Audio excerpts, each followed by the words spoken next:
welcome to another Ambassador Talks. My name is Stefan Schneider. I'm one of the co-founders for this program. We are very excited to have with us a true legend in the diplomacy world.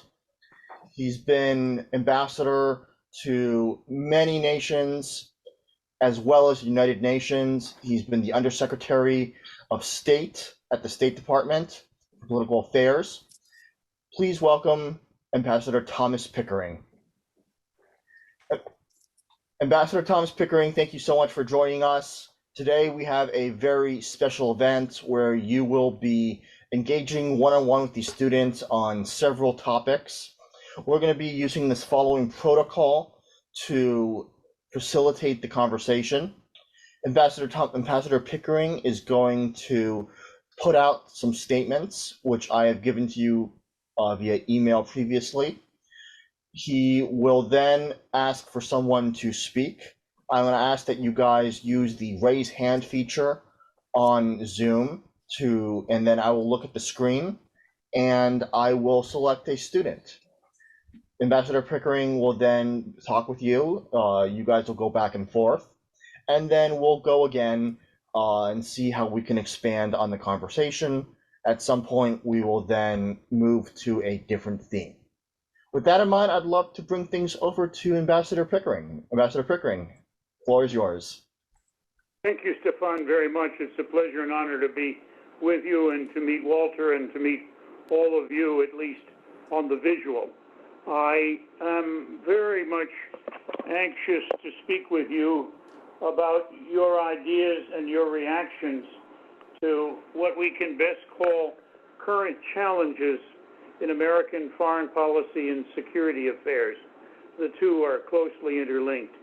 I should mention this comes as part of a memorial to a great and old friend of mine, Skip Orr, who some of you know something about, but he and I worked together when we worked for the Boeing company, and he headed up our operations in Japan. Skip was a remarkable individual, a gentleman of real capabilities, and someone who it is a pleasure for me to try to honor in this way with all of you.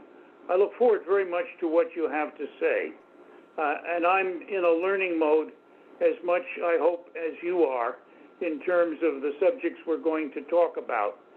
There are three out there that you've been informed about.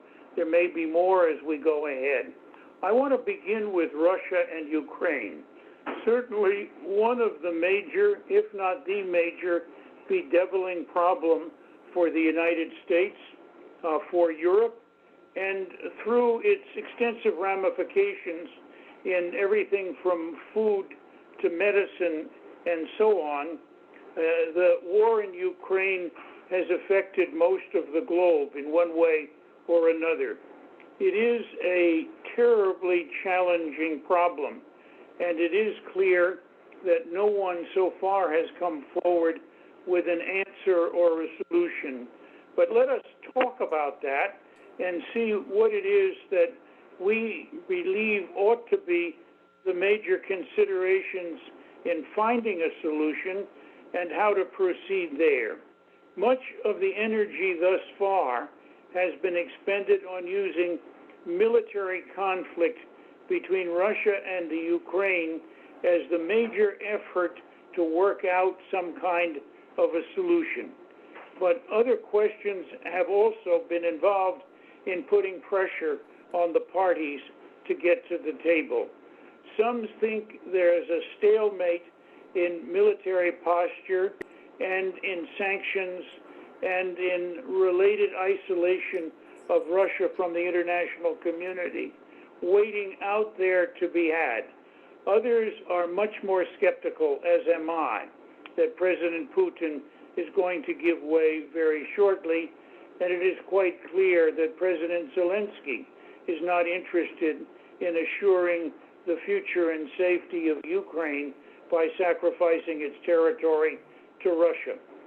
We are in a mess. How should we best handle that mess for the foreseeable future, and how can we bring it closer, if not onto the edge of some kind of a solution. And you should probably pick somebody now, Stefan, otherwise I'm liable to monopolize the whole program, something I took a solemn oath to avoid. Alrighty. So I see here that Taruk has already raised his hand. Taruk, please unmute. Sure, thank you. And good morning, everyone. And thank you, Ambassador, and thank you for your time and sharing your valuable information with us. So the Ukrainian-Russian war, I've been following it, as I'm sure all of we have. And it seems, as you said, to get even more of like a complex quagmire, because now they've annexed these territories that are Russian territories that they can send their conscripts to, meaning it's not Ukrainian or it's not, a third party, it's now Russian soil or voted, annexed legally or illegally. So that complicates things even more. And then India and China maybe not funding, but dealing with Russia economically and letting them skirt European sanctions also is another factor complicating or at least prolonging the war. And now we have, we have Iranian drones in Ukraine via Russia, and then Russia building up in Belarus. So I think the best way to slow down, obviously, is not sanctions, but maybe to bring, it's hard because how do you bring someone to the table that it's almost an illegal action? So not sanctions, but to incentivize the parties to stop. But again, one of the parties was provoked. So not really a statement, excuse me, sorry. Done a great job in explaining further ramifications of the problem. And I spent my life in the American Foreign Service, and we always used to say among ourselves, never for public publication, that the first resort of the Foreign Service officer to a difficult problem was to re-describe the problem. And that, of course, has advantages, particularly if in re-describing the problem you can take us in the direction of a solution. And you have, in one way or another, talked about things that might take us to diplomacy. How do you think it is now the best idea to be able to move in that direction? What would you suggest we look at as a country? How, if you were talking to President Biden, would you suggest he move? Or what principles or ideas would you suggest he cling to in order to try to bring about a solution to this problem? Sure, that's a fantastic question. And I think if anything, going back to the United Nations, we can talk about the sovereignty of member states. So the United States would, employ India, China, the biggest backers of this conflict or the driving the Russian conflict. Obviously, Syria, Venezuela, Nicaragua was not going to listen. But I think, they want state sovereignty. They want to respect their state sovereignty. So for them to put pressure economically on the Russian state would be probably the best way out of it, because it doesn't seem that the European Union, Great answer. Have we done, in terms of pursuing our policies with China and India, all that we could, should have done to build a stronger relationship with them, particularly because you have made it clear, and I agree with you, that China and India may hold some of the keys to unlocking the problem of a diplomatic settlement.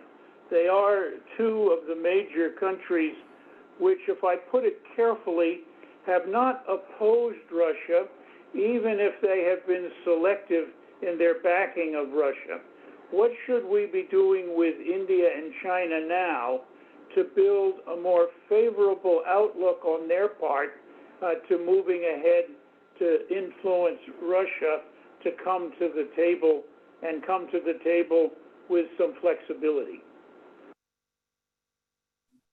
Sure, I'd love to continue answering if anyone else would like to too. I mean, I would believe, like I said before, instead of sanctionize or incentivize trade, I think that was one of the issues with India, is they felt that we didn't come to their aid, and Russia, still, supported them. And obviously China, they always want trade as the best step forward. We know this Ukrainian war has stifled their China 2025 or Silk Road project. So obviously they'd like to, reconduce commerce. So I think the fastest way to normalize diplomacy would be through trade and to encourage them thus. Farouk, what would you do specifically respecting tariffs that the Trump administration put on China, but now President Biden seems quite intent on keeping in place? So if anything, that's something we actually went over in our Model UN class with Professor Chernick, is we were speaking about maybe instead of removing tariffs from North Korea or sanctions, we would make economic free zones. So just how they have these special economic free zones, we could set them up in China so they would escape, not escape, but evade, maybe not evade, but negate Western sanctions or those sanctions until those sanctions are dealt with, but still create like microcosms of economic growth and trade. You mentioned North Korea. Do you believe North Korea has seminal influence on China or the reverse? I think weirdly enough, it's probably that symbiotic relationship that one drives another, but they both need each other. So it's almost like if you feed the other one, you're feeding it for a reason. And if it's not there, so obviously there's control both ways, but I think China has the bigger sway. But again, it could swing both ways if they're controlling them. And India depends heavily on Russia for military equipment supply. How could we further influence India in light of that dependence? Oh, sure. Again, trade, I think, would be a great asset with India. And we know it's not just, it's more than that, it's technologies, with the chip designs and everything. So I think triangulate between us, other major, suppliers of technology via the UN, and maybe to negate, them having so much influence with Russia. Yep. My question to you suggested military trade. You have so far ignored it. Is that there a reason for that? Well, not that I've ignored it. I just think that maybe military trade would do the opposite if we were taking away from Russia. So we'd want to maybe encourage technologies, so not just military, but all technologies, rather than just giving military assistance.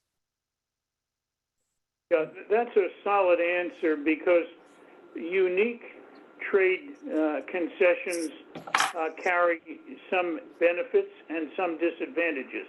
You've just now suggested a group of interesting things in terms of improving our relations with China and India, specifically attuned to the question of how and in what way could they get closer to us in trying to influence Russia in the direction of a diplomatic solution in the Ukraine.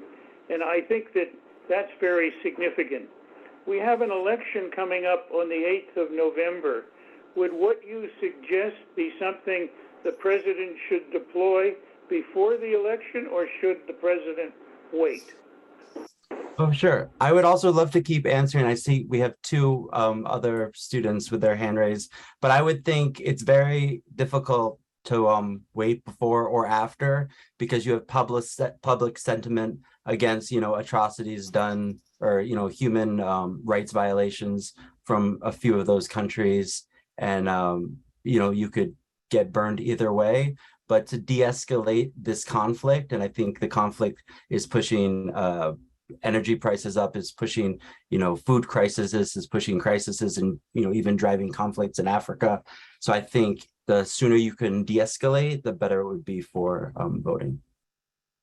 Julian, what do you think? Are we on the right track here, or is Farouk taking us down a bad path?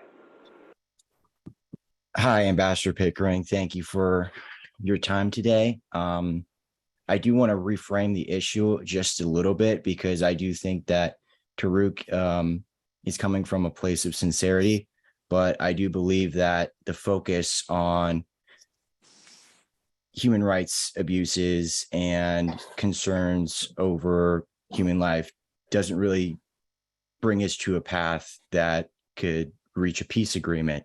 For that to occur, I would look back to the early March agreements and the talks that were happening between Ukraine and Russia at the time to bring about a peace agreement. And those talks ended up being fruitless, partially because I do believe that there were certain European leaders like Boris Johnson who also were similarly rigid in their thinking about how to deal with the conflict, as Russia is rigid in their thinking. And so I do think that there's this give and take in diplomacy that historically has happened, but sadly is not happening in its current state, and it's affecting Europe's economy massively because of it.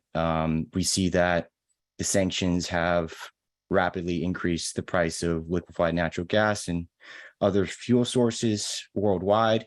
It's not only affecting European countries, but it's also affecting the global South and developing countries. And I believe that, you know, one solution to the economic dimension of this whole conflict is the Turk Stream pipeline. Erdogan is wanting to set up Turkey as basically an energy hub. There's been discussions about adding another section of the Turk Stream pipeline with Russia, and I think that that might be something that the European Union can get along with as an off-ramp to this whole sanction economic warfare dimension of the conflict. But the actual military dimension of the conflict, I think, to solve that issue, it would have to be something similar to the March agreement that we saw earlier in the conflict. Okay, I find very interesting what you have to say. What view do you think the U.S. took with Ukraine in terms of March and giving up territory? And why do you think it would be more advantageous for Europe to get its energy still from Russia, but circulated through Turkey a longer distance and a higher transportation cost? And why would that help solve the problem when the problem is that what Russia has created for itself is a giant machine to make more money through higher oil and gas prices? So I do think that the Turk Stream pipeline, that is sort of like a stopgap solution. In the meantime, there have been the Nord Stream, the attacks on the Nord Stream pipeline that connect Russia and Germany. Julian? So the lack of energy that Europe will have during the winter, from my understanding, They can have that for cheaper prices directly from Russia, can't they? They could if they choose to remove the economic sanctions. And what do you think the U.S. attitude is toward President Zelensky giving up territory to Russia? I believe that Zelensky was ready to give up Crimea in March in exchange for having Russia remove their troop presence. I think that the United States supplying, and NATO jointly supplying military aid to Zelensky has allowed him to sustain the conflict for as long as he has. And I think that right. I had the opportunity to speak with Ukrainian negotiators, and nobody has published very much, but the Ukrainian ask in return for giving up territories was an Article 5 type commitment from all NATO states and from Russia, interestingly enough, even if they were not allowed then to join NATO. So it had its own impossibilities about it. Let me talk to Kyle a little bit. He's been quietly waiting. He ducked off, maybe. Maybe he doesn't like the tenor or direction of our conversation. We'll have to see. Kyle, tell us where we can get right on this and what you would do. Absolutely. So just a couple of things. I think that the idea that Julian had proposed with expanding the the Turk Stream pipeline was interesting, not only because it would, to my understanding, I know that there's several oil producing countries in that region who could also benefit and could draw them further away from Russia and more towards Europe through oil trade with Europe rather than in that Central Asia region. So yeah, there was a few things previously in the conversation that had piqued my interest, but we're kind of moving in a different direction. Okay, well, why don't we go a little further in that direction? That's sort of the second item on our list in any event. The dependence of Europe heavily on Russian energy and the now distinct concern that Europeans show in terms of the overdependence based on what President Putin has been doing in Ukraine and elsewhere around the eastern periphery, if we can call it that, of Europe. In the long run, what, Kyle, in your view, would be the best posture for Europe with respect to energy in terms of how and in what way it could both assure the necessary supply and avoid what we would call a malign overdependence? I think that one benefit of EU policy has been that they're far more willing to engage on green energy. They have far more engagement on that, especially countries like France, who draw a lot of their energy from nuclear and other sources. So I think that that's a big benefit in the EU's direction. And they also are able to further develop that in a more efficient way than maybe we would be able to here in America. Are you worried about the problems of nuclear, essentially non-proliferation on the one side and accidents and safety on the other? And in regards to EU countries, I think that the concerns with proliferation are maybe less concerning, as they would be if we were expanding into developing nations with less stable political climates. So just considering it in that way, there definitely is some concern, but I think that we can overcome that far more easily in Europe than we would be able to in other regions. What do you think of an idea that has had some very, very slim circulation, that we should get mainly the Arab Persian Gulf producers not just to increase their energy supply, the opposite of what Saudi Arabia has been doing, but at the same time perhaps join in a consortium that could cover pay caps in the short term, but invest significant money in something like more activity in the direction of renewables. The Gulf area has lots of sunlight and reasonable wind conditions, and over a period of time, technology to convert into hydrogen for production of energy, perhaps out of renewables, would seem to be a course of action. What do you think about those questions? They're too early, perhaps, to affect anything now, but do they make sense for the longer term? Absolutely. I think that ensuring some stability in that region going forward is going to be really important, especially as the world as a whole transitions away from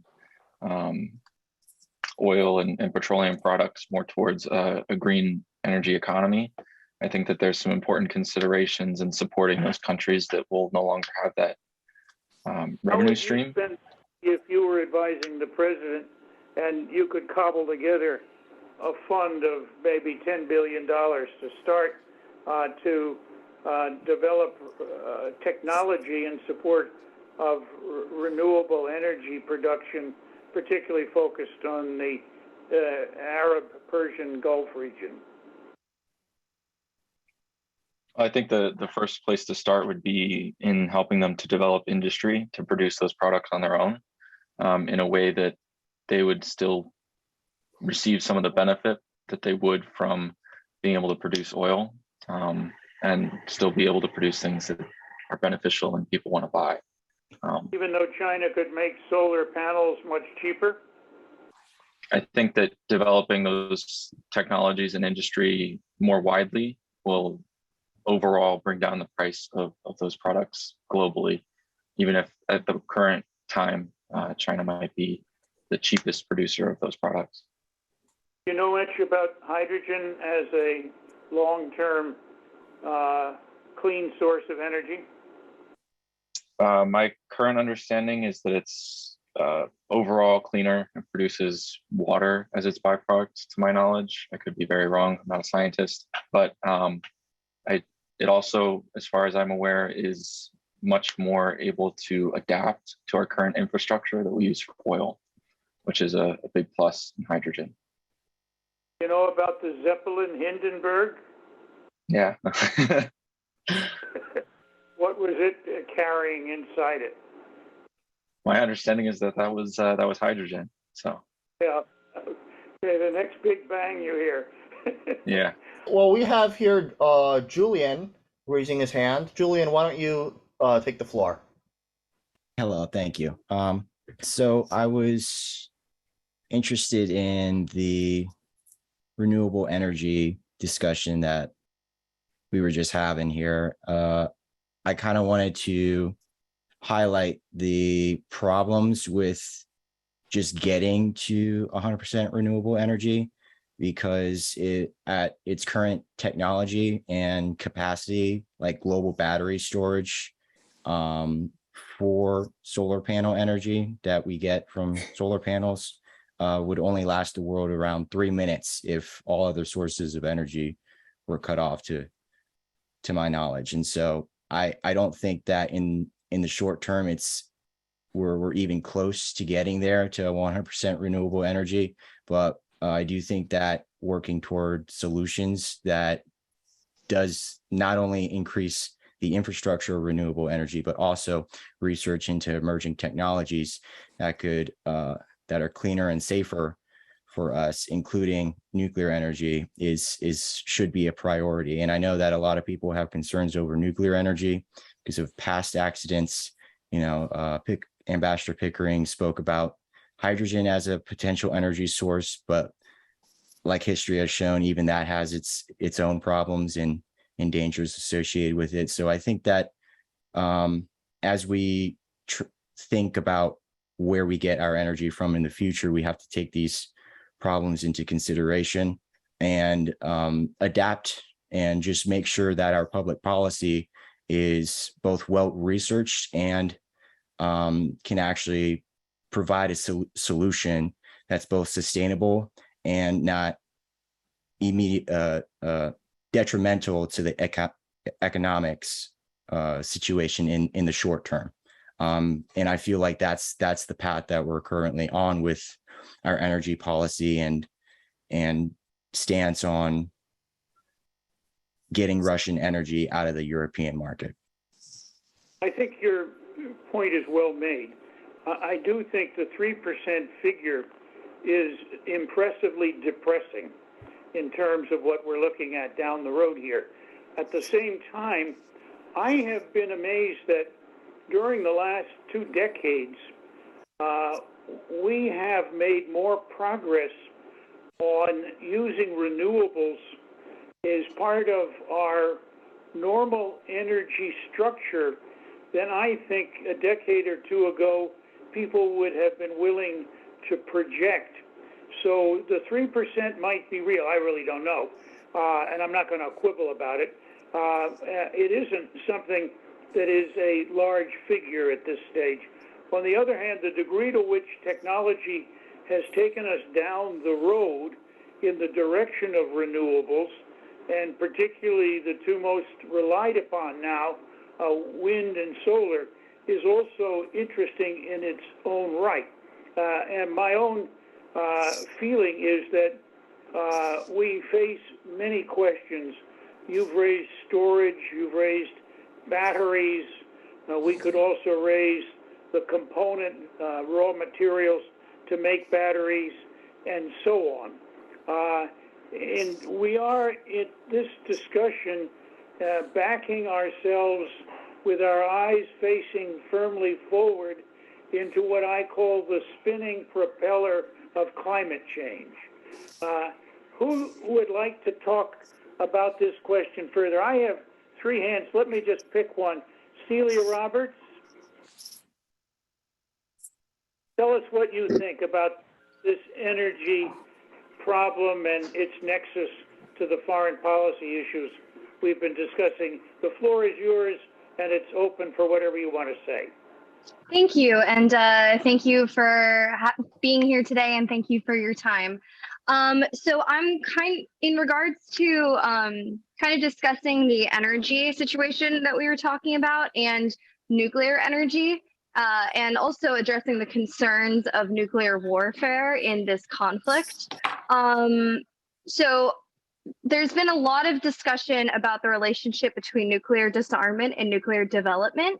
And from what I've seen in my research of different states' opinions about this relationship, it comes to mind that the relationship is not, it's actually triangular in nature. It's between development, security, and disarmament. And I believe that trying to foster a standard for nuclear energy development through, again, I'm not a scientist either, so I don't know whether it would be through fusion, fission with all of the existing nuclear weapon states and other countries that are involved in energy development and involved in this crisis. I think that creating, this is very like sunshine and rainbows, but if we tried to figure out a way to collaboratively pursue nuclear energy development, we would kind of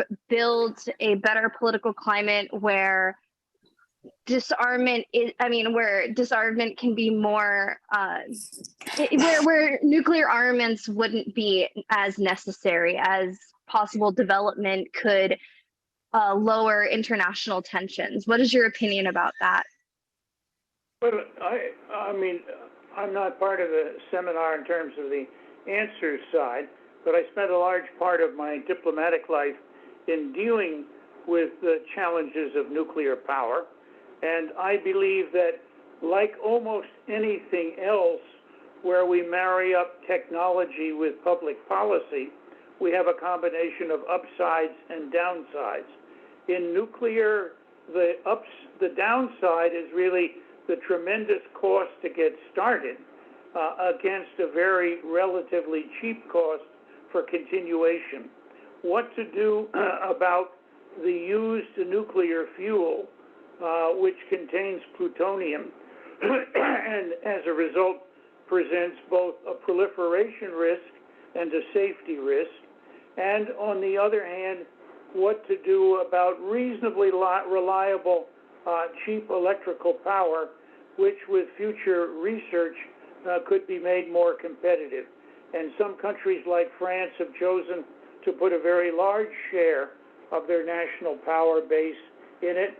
We have chosen to build in the past over 100 nuclear reactors for our country, but a lesser proportion of our power. My answer to your question, since we are both discussing questions and answers, is I would favor ongoing commitment to nuclear power against the backdrop of a significant research program to deal with the problem areas, and no final decision about the degree of dependence until we can reach a reasonable conclusion. Is the cost containable, and is the risk containable, and is the benefit proportionate? But those are ways to tell you how to measure the outcome. I don't have a clear answer in my own mind now. I would dodge that question for another 10 years, but really invest in the research to make sure that in the 10-year period we get an answer. There are other things that we are doing that I think make more sense, but your question is a very, very good one, and one that we certainly should consider. How and in what way do you think our energy approach in the United States contributes to or detracts from our world leadership? Some would call it hegemonic. I prefer as a diplomat both to avoid that statement and to find ways that we could, as a world leader, become more successful with less hegemony. Hello, Ambassador Pickering. It's a pleasure to have you on here and meet you. I'm Joel, and Stefan's told me a lot about you, so I'm happy to be here. Well, I hope he told you the truth. If you know the truth, you know everything. I'm hoping I can find out the truth someday. But about U.S. hegemony, and correct me if I'm wrong, I have like a whole argument that I kind of came up with this. So I think in the future, Joel, any good argument is worth a paragraph. So you got a paragraph's worth for your good argument. Go ahead and give it to us. Got it. So I think the U.S. leads the world in several things that me, as not being a diplomat, I can kind of say, I think in the next 10 years, the U.S. will be a hyperpower. And I think so because of numerous things. The vast amount of arable land here in the U.S. allows us to produce a lot of food for our population, and we have a surplus of it to be able to sell to other countries. And I think our energy sector is great. We don't have an energy crisis like they do in Europe. We're not dependent on other countries for our energy. So on the contrast of what Europe is going through with the protests on energy and everything, I think that we're in a great space to be able to say that we're energy independent. Another thing is culture. We probably unanimously lead the world in culture, whether they like it or not. Countries around the world know American culture. And whenever we pick a new president, everybody's watching, whether it be Romania or Argentina or Madagascar. Everybody's tuning in to see, because it's affecting everybody, but not every American is tuning into this elections unless they're interested around the world. Also, we are able to project our power militarily anywhere we want, whereas we see sort of regional powers like China or Russia. China could project their power regionally, but they can't project their power in the Gulf of Mexico like we can in the Taiwan Strait. And Russia can barely project their power regionally in the east of Europe. They're having a really difficult time doing that. And another thing that I see is economically, the US is the reserve currency of the world. Other countries like the BRIC nations are trying to circumnavigate that, but I don't think they're going to have the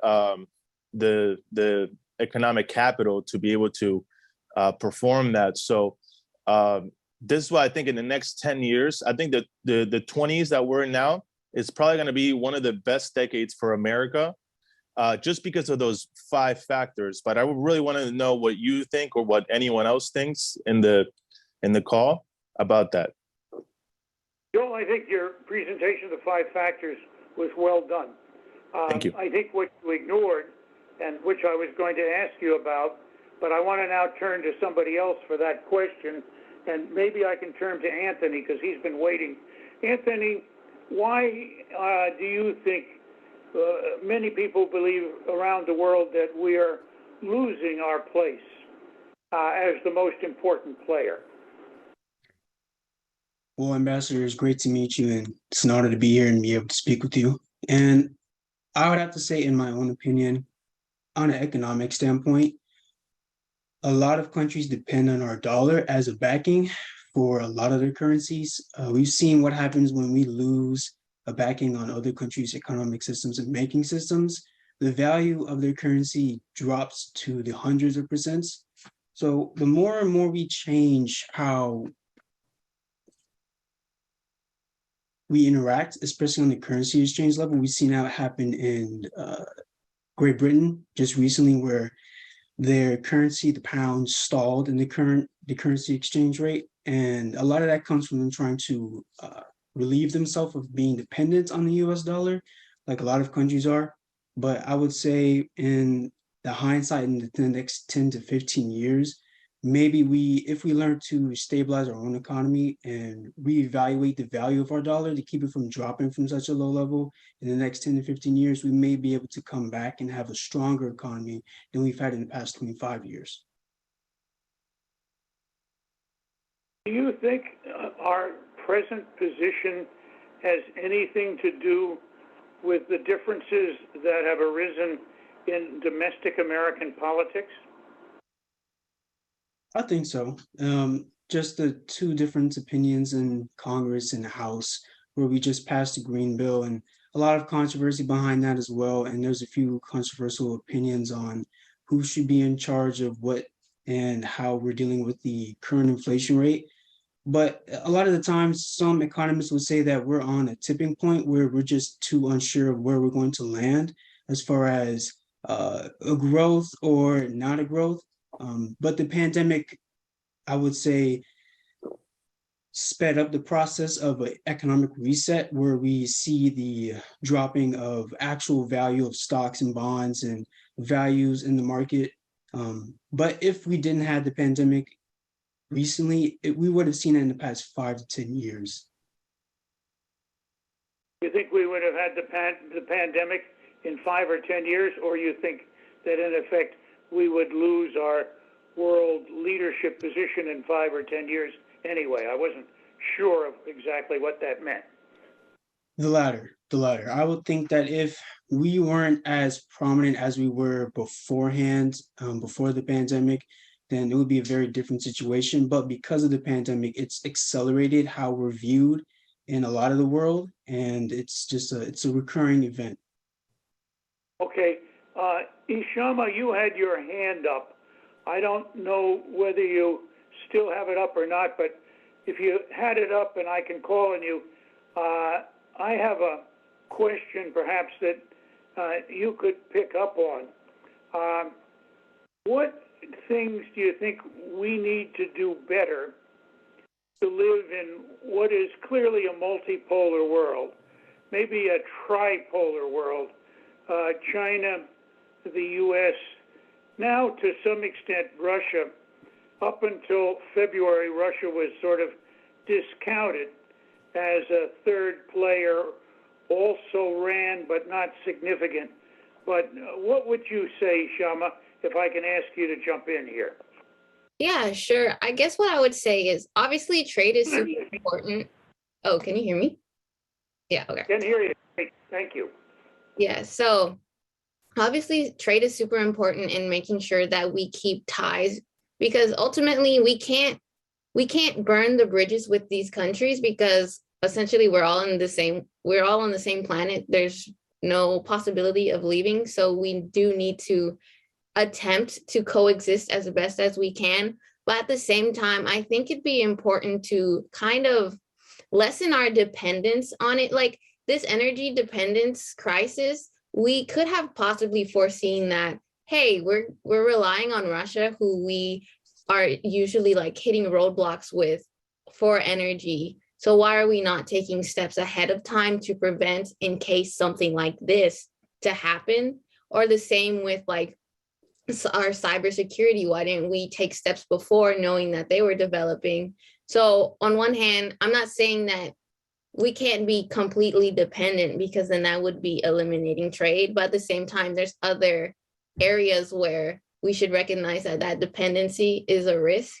And so it's kind of like you need to balance what you can work with them on and what you can't.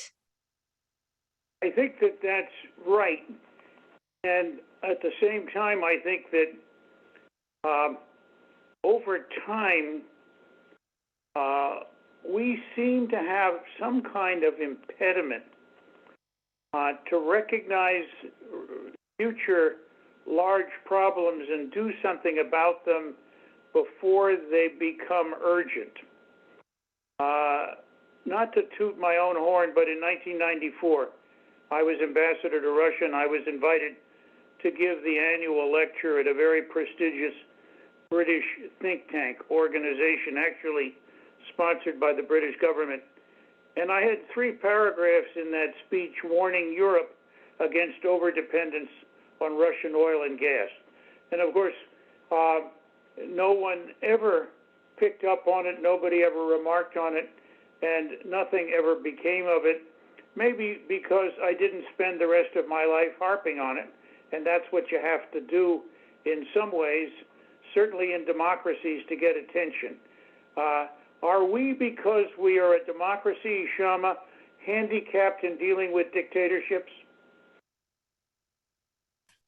I mean, I would say to an extent, because we have far more levels of processes that you need to go through in order to like make a change happen. When it's a dictatorship, it's, well, if it's more of however the wind blows, like they're the sole deciding factor. So like here, take for example, the issue of climate change. We're constantly fighting because Congress is constantly changing its opinions because of whoever's in the seat and like where the seat of power is between our parties. And so I do believe that in a way our democratic systems is kind of like shooting us in the foot, not because democracy is bad or like the structure itself is bad. It's just like how the parties influence and the ideas and like the fight of ideologies within our country is constantly going on, that I believe is like stopping us from making like what is the word? Like a decision that we can actually like move forward with. But I think you're right. On the other hand, I'd rather have, put it this way, the willing backing of the support of a significant majority of the American people than face a situation which we now see in Russia and Iran, where in fact large numbers of the people are out on the streets, sometimes in a violent way, opposing what the government has been doing, and the government is seeking to use basically security forces to suppress them, to keep them in line. I'm not sure, maybe we can go back here to Taruk. I've left you on the shelf with your hand in the air, but I don't want to leave your ideas alone. Talk to us a little bit about this problem of democracies and autocracies and hegemony. Thank you. That's a fantastic question. And I was actually reading an article of like, that's what Putin is betting on right now, that we can't pivot as fast as they can pivot, an autocracy, because of our bureaucracy and our slower moving processes. But I think the good thing about that is it's an insurance, because even if they can pivot faster and, do whatever they want, as we see in China right now, there's other factors as far as, economic factors that if they fall out, they lose their office, rather than, we just have a bad percentage rate and you don't get voted back in, which can send the country into turmoil or even causes civil war if there's not strong leadership. So that's the dangerous part of having, a strong fist, is if it gives out underneath, it crumbles away. Leading on to that, where the last question we were talking about the Middle Eastern oil producing states. So I think a great way to help alleviate the dependencies and then look into the future is use a mechanism like the Exim Import Bank of America to fund maybe OPEC countries to diversify using American technologies or American labors, or whatever that criteria is to make monies here. And then the other one is look to our other oil producing states. So Nigeria is huge. They have huge untapped percentage or resources. And there's 2 ways for a pipeline up the coast to Morocco and then Spain, or then straight through. It's a little more dangerous, but then to Italy and then also Spain. So that's another way to look out of Russia to sub-African for oil or energy. Thanks very much. Stefan, I've covered 3 of the subjects without giving you precise dividing lines. And I now want to talk about something that takes the geographic shift in a big jump, but we've already discussed because China has an important world relationship that we need to consider. And if I were talking about this subject and we did not have before us Russia's invasion of Ukraine, I suspect China would be even more intensively the centerpiece of a discussion, because it is an issue that is very ripe for consideration. And there are really two schools of thought in the U.S.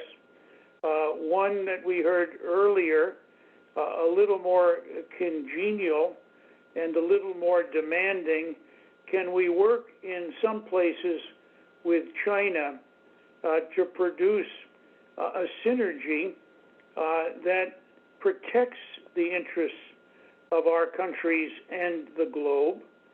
Or, second point, are we condemned inevitably to some kind of war or conflict with China, the end result of which could have catastrophic consequences and very little promise in terms of where we're going?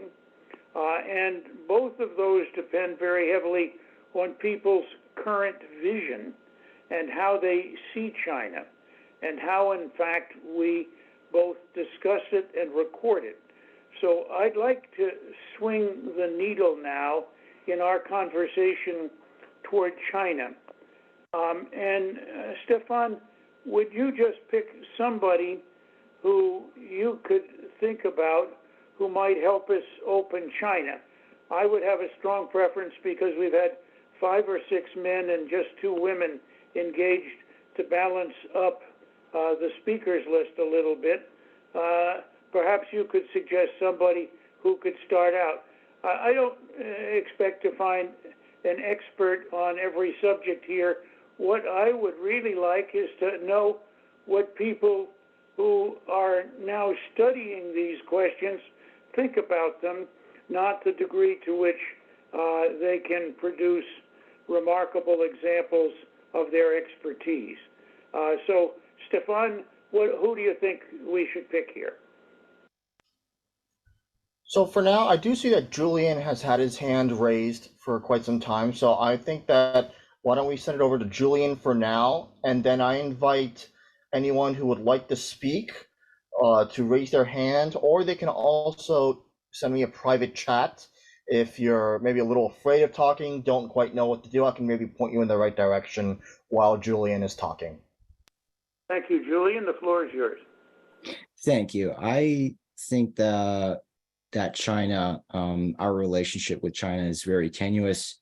I want to sort of go back a little bit and take a look at what Ronald Reagan did with China and normalizing relationships and the opening up of China and getting private enterprise into China and how that affected their political situation. And then Ronald Reagan.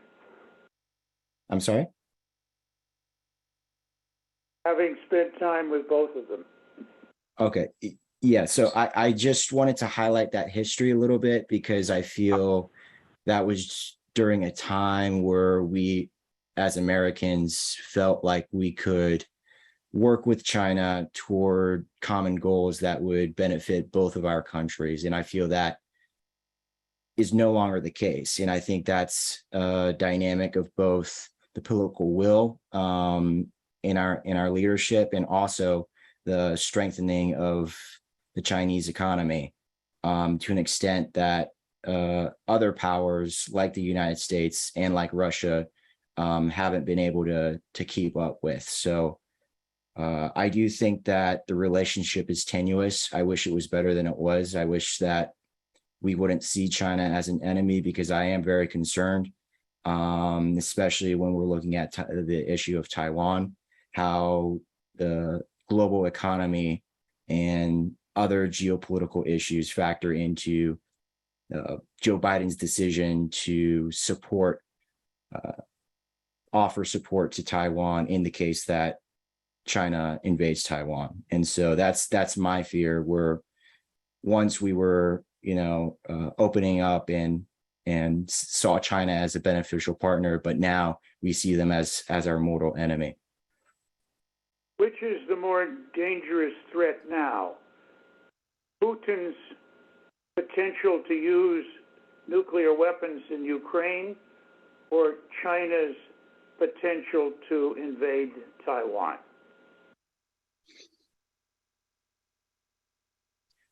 I don't believe the Russians will use nuclear weapons as a means to implement regime change in Ukraine, which I think they want at this point. I believe that the issue of Taiwan.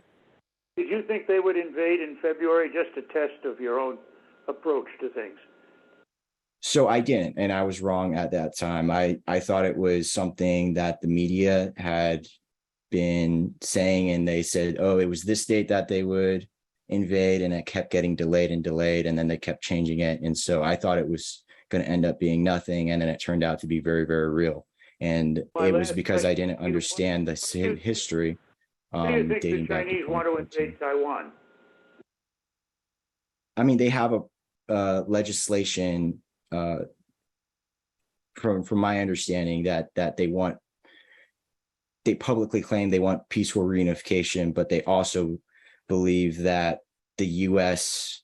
lending support and sending the delegation, for example, the Nancy Pelosi delegation to Taiwan, that was a huge affront to China's goals of peaceful reunification with Taiwan. And so I feel that that's the reason why they responded to Nancy Pelosi's trip with the military exercises that they did. Let me ask another question. I'm going to go to Joel Velasquez. Joel. Yes, sir.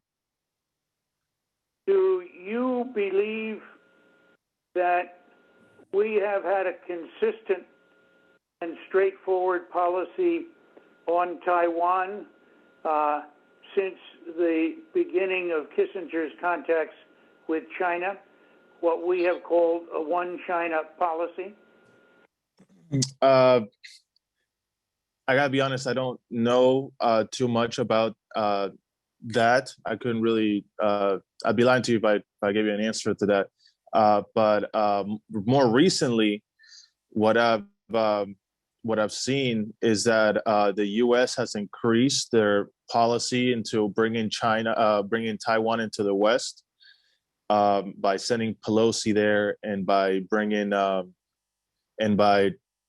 putting military aircraft carriers and sailing through the Taiwan Strait. I think they've increased their position to say that if there is an invasion of Taiwan, it will be countered.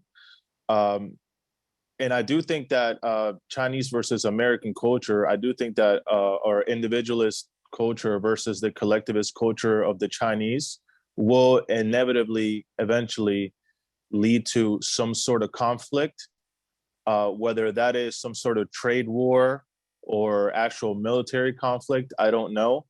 But I do think the Chinese need to have Taiwan under their complete sphere of influence. So also, Taiwan does have a tremendous amount of potential with developing semiconductors, which, as we begin to advance in technology, we do need those to run our everything, really, from cars to military aircraft and missiles. So I do think that eventually it will lead to conflict, and the U.S. will continue to increase to hedge their bets on Taiwan eventually, yes. Well, I find interesting your theory that there is inevitability between the system of essentially autocratic domination of a country ideologically and democracy on the other hand. And I contrast that a little bit with the fact that we've had relations with the Soviet Union from 1933 till it disappeared in 1991. And we had differences, but nothing that we could say was a hot continuing war. We took great care to avoid that. Doesn't that, in effect, make your theory a little bit tenuous? It does not, because we didn't live in a globalist world back then. So in more of a globalist world as we live now, the Chinese can peer into American culture. And even though the Chinese do have a filter or on the internet, they could use VPNs, they could circumnavigate these bans on the internet, and they could peer into our culture. And that's also what's happening in Iran. The Iranian women, they see how the women in the West live, and they want to live like that. They want to have more rights. They don't want to cover up. And I think eventually the Chinese will be able to see how we live in the West, and they want to live like that too. So they're going to get tired of the lockdowns and of the autocratic government. And I recently spoke to a gentleman that lived in the Soviet Union during the Iron Curtain. And he said that he actually sailed with his family through the sea into Greece. And he actually went up from Greece and he moved to Poland and Germany, and then he ended up in the US. So I asked him a really interesting question. I said, so you knew what the US was living like? And then he said, I had no idea. And I'm like, so why'd you want to come? And then he said, because I didn't like living in Russia. And then I said, but you didn't know how we lived. So this man, that he didn't know how the West even lived because of the Iron Curtain, he thought the Soviet Union was so terrible that he wanted to come over here. So I think now, because we're more of a globalist world, I think now that's going to embolden people even more to embrace their opportunities in the West. I think it's a very interesting argument. I would only say that I was an American diplomat from 1959 to the last day of the year 2000. And we spent an enormous amount of money and did a great deal to do everything we could, principally through radio in those days, but later through internet communications mechanisms, to understand the cultural differences and indeed the important differences affecting everybody's life between the two countries, and how and in what way that would make a difference. Celia, do you think that regime change in a place like Russia is something that will take place as a result of poor leadership on Putin's part? And if it does, what are our obligations? Do we have any way of assuring that whoever might succeed Putin is herself or himself someone more inclined in our direction in terms of governance and leadership?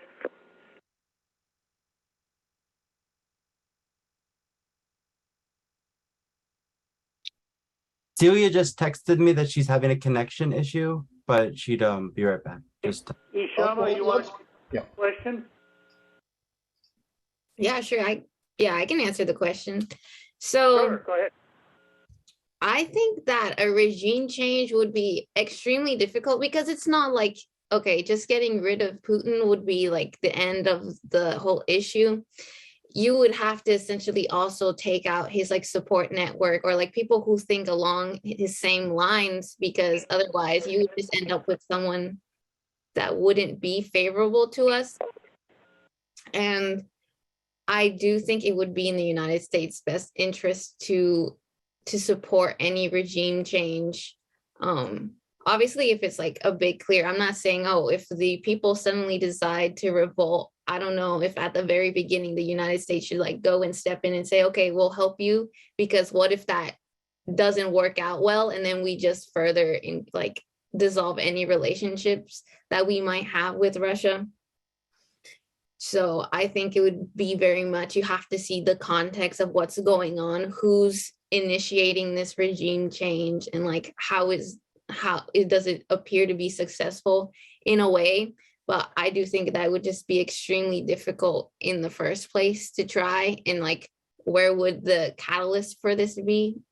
So I think that's what the issues that we would be facing if there were to be any regime changes in Russia. Thank you, Isham. I think you make strong points. Celia, what do you think? I see your hand is up now, and I'd like very much to hear from you in terms of this question. Particularly, let's swing the focus a little bit toward China. Is China anywhere near the place where people, at least, I'll put it this way, would like to think Russia is, that there are people who are prepared to demonstrate on the street, probably an uncertain proposition in doing so. Is that something that's likely in China? I'm really going after Howell's theory that as long as we have two different systems of this sort and the circumstances on our side of the system divide is such as it is, there will be a natural movement in the direction of regime change. So I believe that, unfortunately, I don't believe that the Chinese people are in the same position as the Russian people. I believe that they are enjoying some of the benefits of being under such a powerful regime. However, as we do know, the Chinese government has multiple humanitarian issues. There are many instances of them not treating their people well or people in their region well. Like just like off the top of my head, one of the things I can think of is their prosecution of, I forget what specific type, but the Muslims in China. I honestly don't know, and I kind of raised my hand because I know you're trying to call on me earlier and I did not hear the question as I was having connection issues.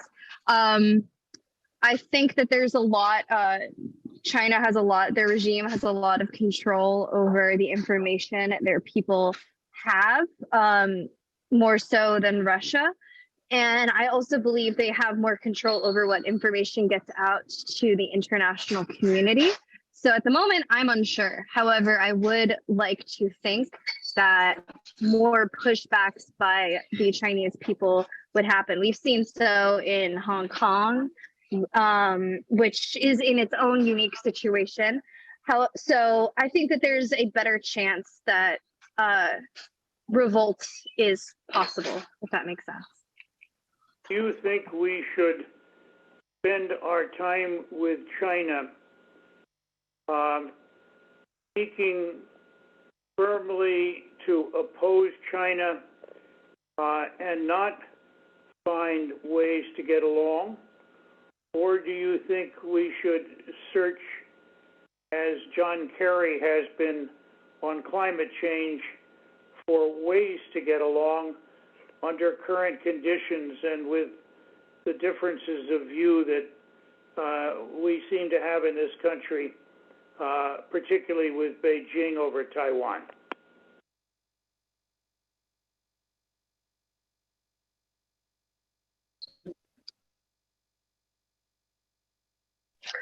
I'm sorry, I'm gonna actually have to leave. I'm at work and I have to start working. So thank you very much for your time. My apologies. That's okay. Why don't we go to Willie H. I don't, sorry, know your last name, Willie, but very happy to have you respond to these or any of the other questions we put out. Okay, I have to be honest. I'm not fully apprised on the whole China-Taiwan situation, so I can't say too much about that. But on a more abstract level, my position is that as Americans, like, I understand that we try to push what we see as humanitarian, but we still have our struggles. We still have lobbyists. We have our own versions of corruption. We have our own ways of being behind on the times, you know, whether that's compensation for women or the whole Roe v. Wade thing that was overturned. So, like, we have our own situations. So sometimes I look at it like we can go to these countries, but doesn't that lead to feeding into what we look like to them? Like the whole Uncle Sam narrative of, okay, do as I say and not as I do. Like, doesn't that get a little shaky trying to play it that way? Like, I just personally, I don't want to say I feel like, but it's weird that you can't have feelings in these situations. But I do feel as though some differences are differences. That's not to say that we can't have a way of trying to converge as just humans, but we all have different things going on, if that makes sense. It makes sense to me, and it's a very important point. And often when I meet people who've just been recruited into American diplomatic business, if I could phrase it that way, I say one of the things that's extremely important is to listen and to understand what other people are saying. You don't have to agree with them, but you do have an obligation to understand both what they are saying, but more deeply what they mean. But the counterpart to that, Willie, and you just raised it, and I think it's a very important point, you need to understand how we are perceived and basically how we act. And if we're not prepared to make changes to improve our own performance, that sends a message to other people that in effect undermines our capacity to deal with countries like China and undermines our capacity to see ourselves in a special way as a world leader, and as a result have special advantages, but maybe true special requirements in terms of how we deal with other people and how we deal with world problems and world situations. It is a complex and not easily resolved situation. And someone here said, I forget who it was, but I thought it was very wise, that as long as we were engaged in trying to better our own practices, whether that's in treatment of women, in Black Lives Matter, in Asian representation in our society, in the role for Hispanics, and indeed the honoring and the respecting of diversity, we have a problem. Other countries do as well, but if we want to have an influence on them, the point that I think you made, Willie, it's better for us to say and do the same things rather than to say one thing but be notoriously known for doing something else and not having the insight and understanding to admit it. And I don't believe, in effect, that weakens us if we move to correct errors. It weakens us if we fail to move to correct areas. And I didn't mean to give a speech at this point on the subject, but I thought what you raised a number of very important issues in terms of successful life. And what I have to say comes from my experience in diplomacy, but it also comes from an experience in living with human beings all around the world and having that advantageous opportunity to do so on the one hand, but hopefully the capacity to learn from those experiences on the other. And I think those are some of our big challenges and some of the reasons why we have difficulty. I think that both in terms of Russia and China, there are differences, that there are differences between leaders and people. There are differences in how and in what way people approach things, that there are ways to resolve problems that sometimes take a long time but are important to look at. And I think we're getting near the end of this session, although I'm prepared to go on if you want to at least discuss some other issues What do you think, Stefan? I'm happy if you or some of the people who are participating or some of the people who haven't participated want to suggest an issue or two in the last few minutes we have, we can at least exchange a few remarks on those. Well, Ambassador Pickering, while I'm sure we would all certainly love to continue with you, I'm pretty confident our stomachs are probably at this time really looking to get some relief. It is close to lunchtime, so I think this might be a good time to end for now. Before we leave, though, I would love to take a group photo of everyone. So if you could all please turn on your cameras if possible. We will we'll basically do a screenshot of the screen and I'll share it with you all after. So I'm going to give us a few seconds to do that.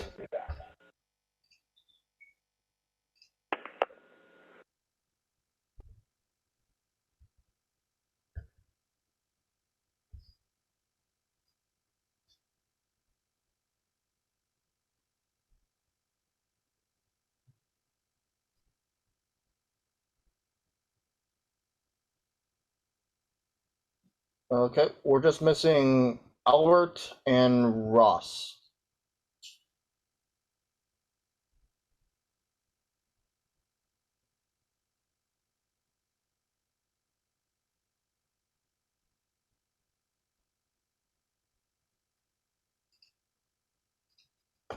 Okay, so on the count of three, 1, 2, 3. Wonderful. Okay. Thanks, Stefan, very much. I hope you can still hear me. I appreciated immensely the opportunity to meet with you, and thank you for sharing your views with me.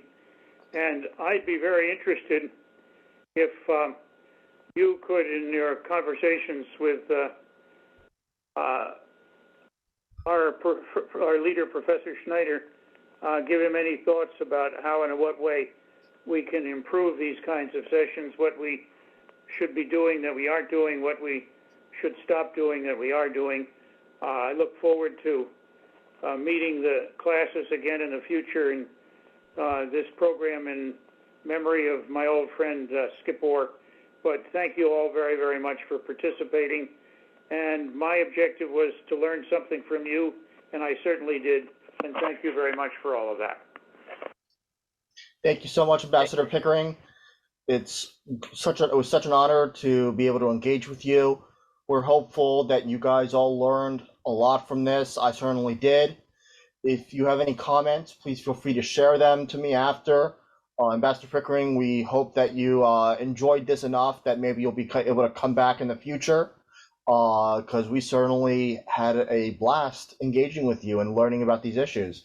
Thank you all so much for joining us today. I will be reaching out to you all for another event. We have a lot more in the works. In the meantime, to those of you in the diplomacy program, best of luck with your competition and best of luck with your studies. We're all looking forward to seeing what you all have to do once you finish with your learning. Bye-bye now.